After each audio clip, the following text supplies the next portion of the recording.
En Juan 15:20, Jesús dijo, «El esclavo no es más que su amo. Si ellos me han perseguido a mí, también los perseguirán a ustedes». ¿Cómo reaccionaremos cuando se nos trate mal? ¿Qué nos dará las fuerzas para aguantar? Tenemos el ejemplo de siervos fieles de Dios del pasado. Así que sabemos que el pueblo de Jehová puede aguantar. Además, tenemos el ejemplo de testigos de Jehová de nuestros días. El siguiente video contiene fragmentos de otros 2 videos de nuestra organización que ya se habían publicado.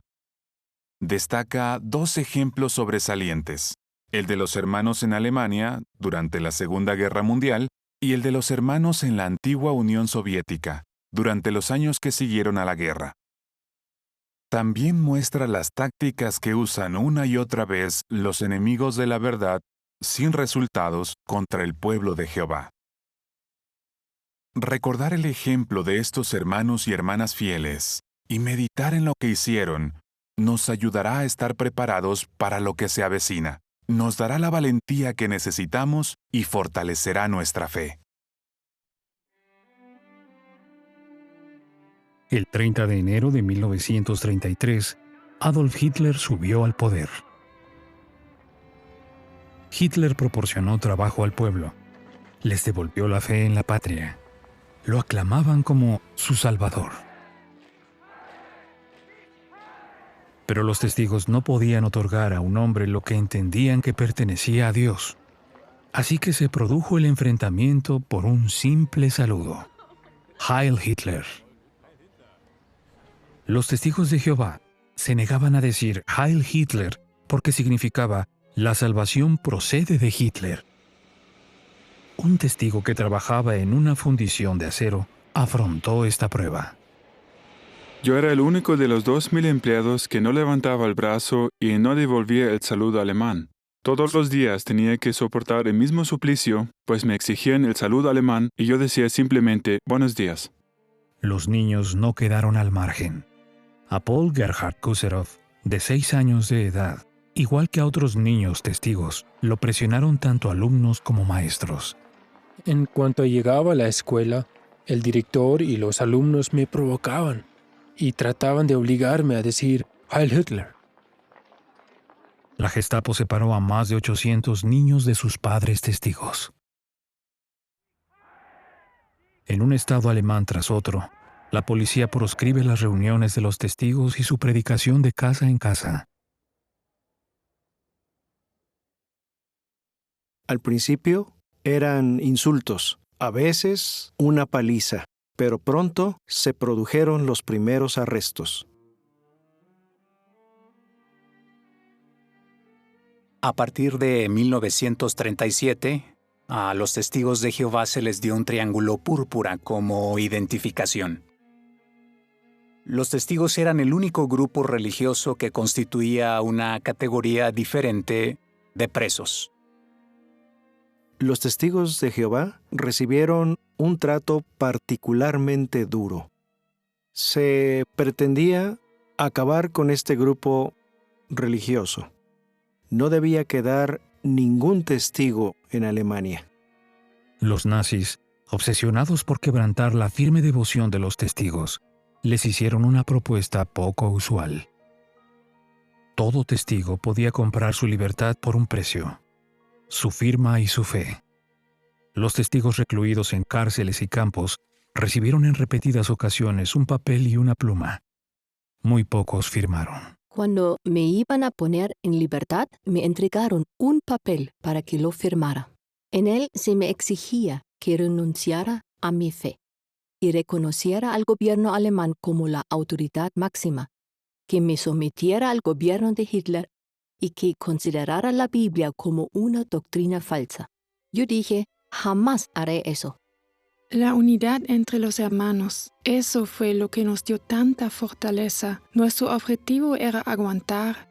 Bajo cualquier circunstancia, nunca le pedimos a Dios que nos liberara. Le pedíamos fortaleza para aguantar. Lo demás carecía de importancia. Lo que importaba era defender el nombre de Jehová.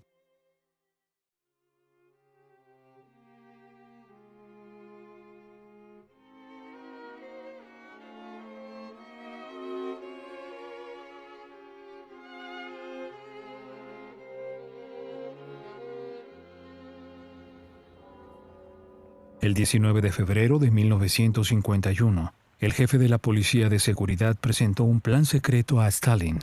Todos los testigos de Jehová, incluidos bebés y mujeres embarazadas, serían deportados. El nombre en clave del plan era Operación Norte. Stalin lo aprobó. Cabe destacar que a los testigos se les ofrecía una forma de evitar la deportación. El que estaba encargado de la deportación de nuestra familia estuvo tratando de persuadir a mi padre para que firmara un papel en señal de que renegaba de la organización de los testigos de Jehová. Pocos testigos aceptaron la oferta, por no decir ninguno. Una vez en Siberia, fueron dejando a los testigos en diversos asentamientos a lo largo de las líneas de ferrocarril. A la mayoría de los testigos se les obligó a talar árboles. Recordábamos a los israelitas que vivían en Egipto y cómo se les obligaba a trabajar. Le pedíamos a Dios que fortaleciera nuestra fe para que aquel trabajo, que era superior a nuestras fuerzas, no nos hiciera flaquear. La muerte de Stalin en 1953 les hizo pensar que las cosas mejorarían, pero eso tardaría mucho en suceder. El nuevo régimen siguió la misma trayectoria. Nos arrestaban y nos imponían condenas. La mayoría de los testigos detenidos fueron sentenciados a campos de trabajos forzados. En los tribunales no podían esperar un juicio justo, pues ya se había decidido declararlos culpables. Bajo el gobierno de Khrushchev, se establecieron campos de rehabilitación especiales, concebidos para hacer que los reclusos abandonaran sus creencias. Durante este periodo, se distribuyeron por toda la Unión Soviética películas propagandísticas destinadas a desprestigiar a los testigos de Jehová.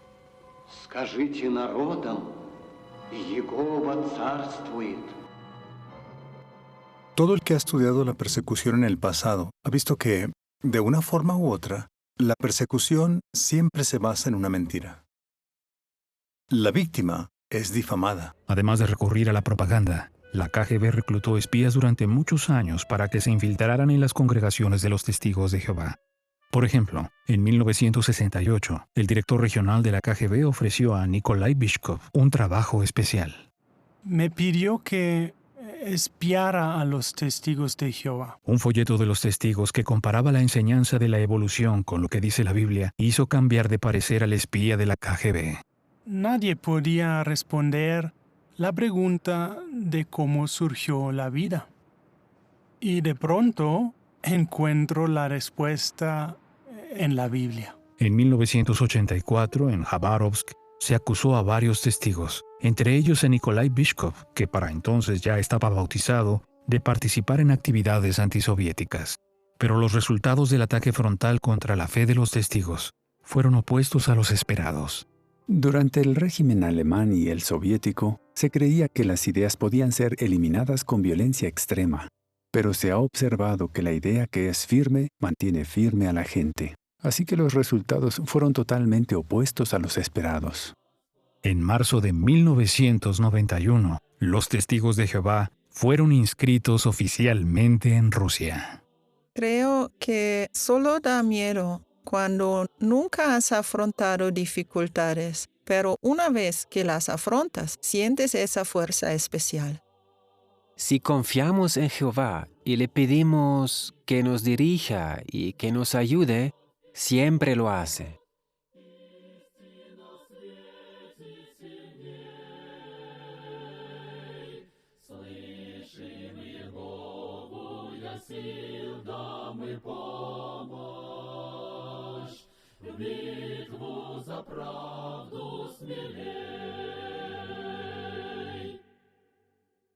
Además de sufrir un terrible maltrato físico, el pueblo de Dios tuvo que soportar calumnias, mentiras descaradas y que se hicieran películas que promovían historias falsas sobre ellos.